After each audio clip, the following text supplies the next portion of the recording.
Namaste. Today we are talking about time, the real wheel of time. There is a very popular author. I love his books, and he's written books on Wheel of Time. And there's a very popular television series that's come on Amazon, and which is very popular as well. And he's used the ancient teachings, the ancient Eastern teachings about time being a chakra. A chakra means a wheel. Did you know that it is true according to more than one ancient religions? So in Sanatan Dharma or Vedic teachings, we call the wheel of time kāla chakra. The presiding deity is Mahakala, and he has these people working for him like Kala Devas or presiders of time. And Mahakala is a form of Shiva, one of the Trinity. So we have our Vedic expert here with us, Atul, Pandit Atul Krishnadas. Welcome, Atul. Thank you. Namaste, Manjulali. Yeah, we were talking earlier, and I had asked you about time referred to as a wheel, and you had talked about why time is a chakra, why it is a wheel, why it is a cycle. Can you tell me a little bit about that now? Certainly. Time is referred to as a wheel, and it's a wheel that's always turning. Sometimes it's referred to as a wheel that has 365 spokes representing the days of the year. And it represents cycles. We also have cycles of time within cycles. For example, in a year, you have 4 seasons: winter, summer, fall, autumn. And in some cultures, you have 6 seasons, but it's a cycle. It happens again and again. Even within our life, we have cycles. We're born, we grow as children, we become youths, we become young people, we become middle-aged, we become old, and we finally die.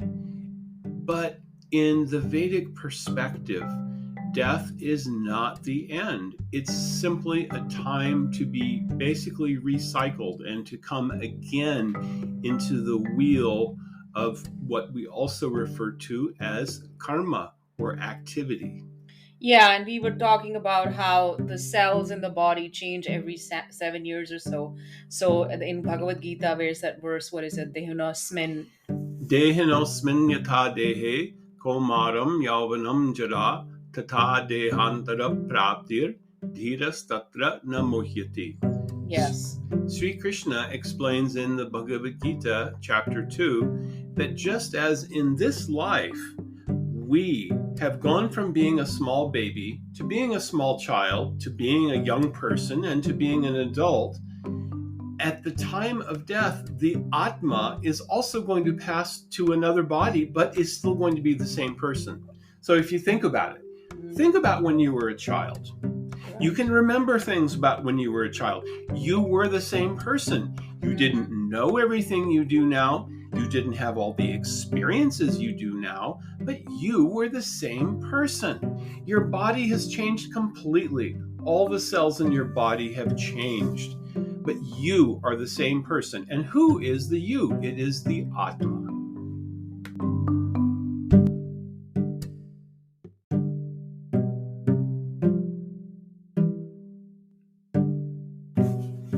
Recently in the summer, there was the very, very famous movie, and there was a big viral thing about Oppenheimer and Bhagavad Gita verse going on because he quoted the Bhagavad Gita during the time. Do you know anything about that? Sure. Well, Oppenheimer, like many scientists, he was a very intelligent person. He was also thoughtful and philosophical. And he certainly had mixed feelings about working on a weapon of mass destruction. And like other scientists, especially Einstein, had some regrets.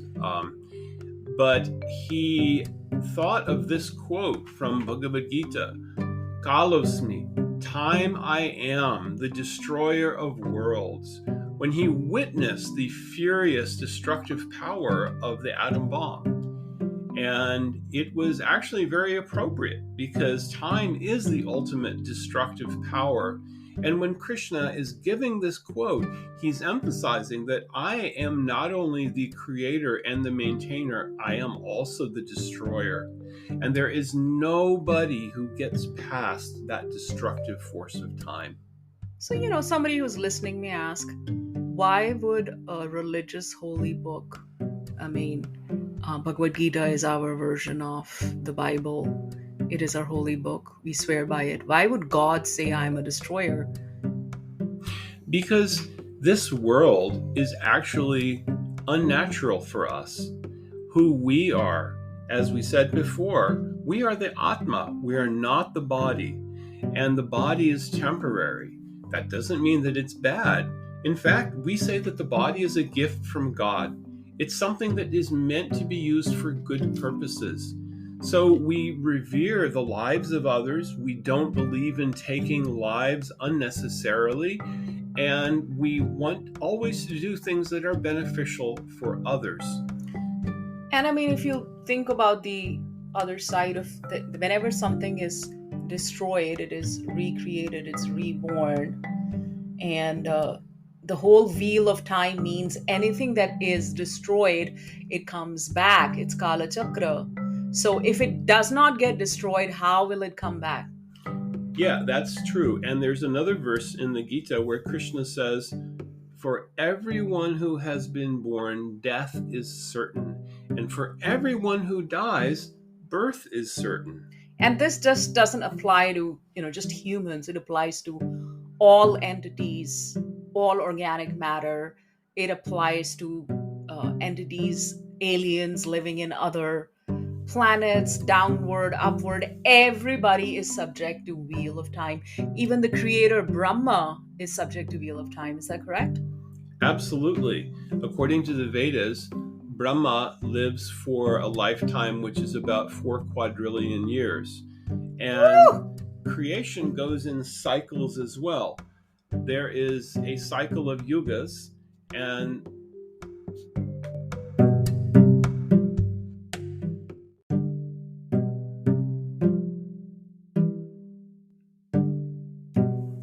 so let's talk about the wheel of time. Time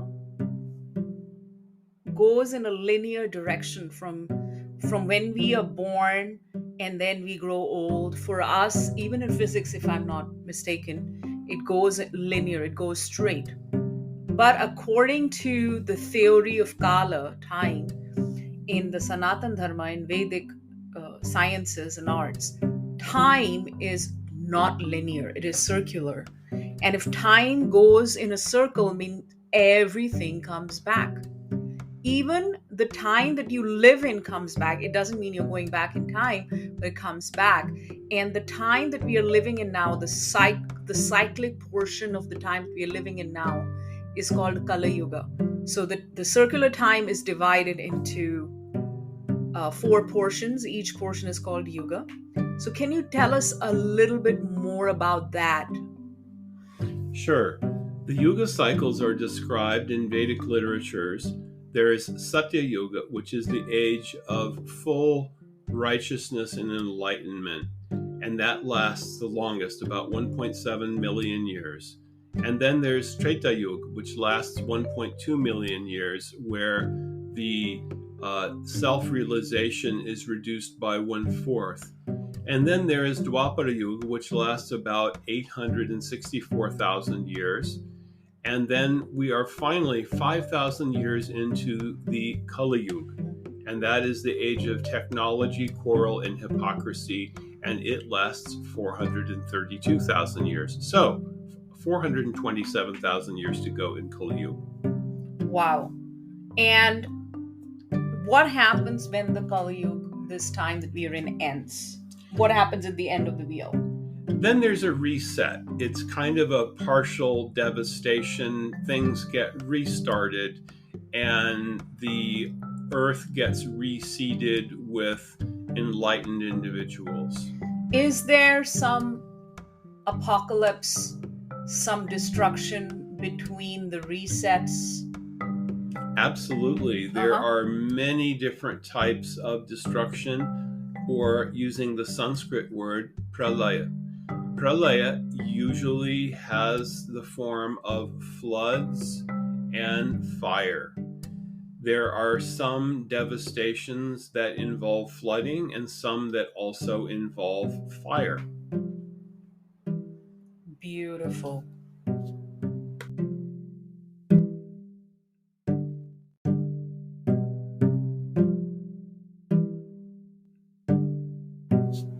So you're saying that the time that goes circular, and there is Satya Yuga where people are all related to divine, they live long lives, they're peaceful, they're happy, and then every subsequent yuga their lifespan becomes less, and so on. And you're going back in time millions and billions of years ago.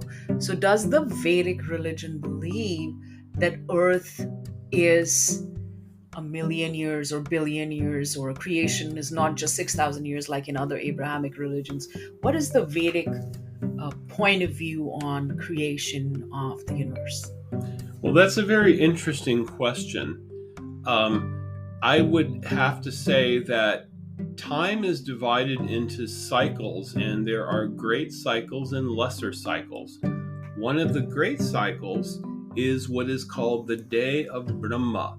Brahma is the aspect of the divine who's the creator. His day lasts for 4 billion years.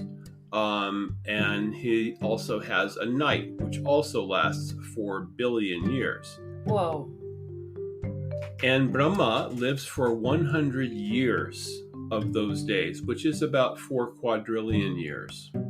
So it's a very, very long cycle, and there are many, many devastations and creations. There's a creation at the beginning of each day of Brahma. There's a devastation and a subsequent rest during the night of Brahma. So basically, the creator Brahma, he goes to bed and everything's destroyed. Everybody's, all the creations are destroyed. And he wakes up in the morning and he just, starts his morning routine. He just creates universes. Yes, well, Brahmaji operates on a completely different time cycle from us, a different scale of time. As you might imagine, if your 100 years is equal to 4 quadrillion of our years, there's a difference in scope of intellect and vastness of time that just kind of dwarfs our little tiny ant-like perspective on life. So Brahmaji is the top deva, the top living entity. What about the devas or higher entities, angels, devas that are between the middle earth, the middle planet? We are, the middle out of the 14, we are number 7, and the 6 above us, the heavenly planets, Swarga, Tapo, Satyalok, and so on. What is happening in time cycle in these planets, and what about the time cycle in the lower nether region as well? Well, that is another interesting question, because the day of Brahma is divided into 14 subperiods called manvantaras. Mm-hmm. And each one of those is ruled by a different Indra. Indra is the king of heaven, somewhat the equivalent of Zeus in Greek mythology. So Indra is a post, you're saying? Indra is a post, yes. And someone who is very highly qualified is appointed to that post of Indra. It is an administrative position. What about the other, Panchamahabhutas, the 5 elements: air, fire, water, earth? These other, are they also opposed? I know earth is a goddess. In other cultures she's called Gaia. So we know. What about these other minor Panchamahabhuta deities? Well, Panchamahabhutas are kind of a special case in that they are ruled by Shaktis because they have such an unlimited scope. They are transformations of Prakriti. Prakriti is the material energy of God, and it's unlimited in scope. So the ruling devis of the Panchamahabhutas they are also expansions of Adi Shakti, or who is also manifest as Durga or Parvati. So Devis are basically these Shaktis, but these people, the Devas, who are supposed to be the deity of air or fire or water, they're male. You're saying they're Shakti, they're female. They also have their Shakti counterparts. Indra is accompanied by Shachi or Indrani, and so on. They all have their Shakti counterparts. Most prominently, Shiva, who is actually the representative of Purush, is accompanied by Parvati, who is also called Adi Shakti Durga, and she is the original manifestation of the material energy of God. Interestingly, one aspect of Shiva is called Mahakala, and he is supposed to be the presiding deity of, and he's just an aspect, he's not Shiva himself, but think of like an avatar, and he's called Mahakal. He's a big temple in India where they worship him as Mahakal, as the predominating deity of time and the wheel of time, which I find very interesting. Well, Shiva is quite an interesting personality. He is literally in his own category. We say he is in the category of Shiva Tattva or Shambhu Tattva because he cannot be compared to anyone else. It is said that Shiva and Vishnu are not different and also not the same. And that is a topic really for another deep discussion. We should have a podcast just for that because, there's a natural little bit of a competition between the Vaishnavites and the Shaivites. But thank you so much, Atul, for talking to me, and hopefully everybody who's listening also enjoyed. Thank you so much. Thank you.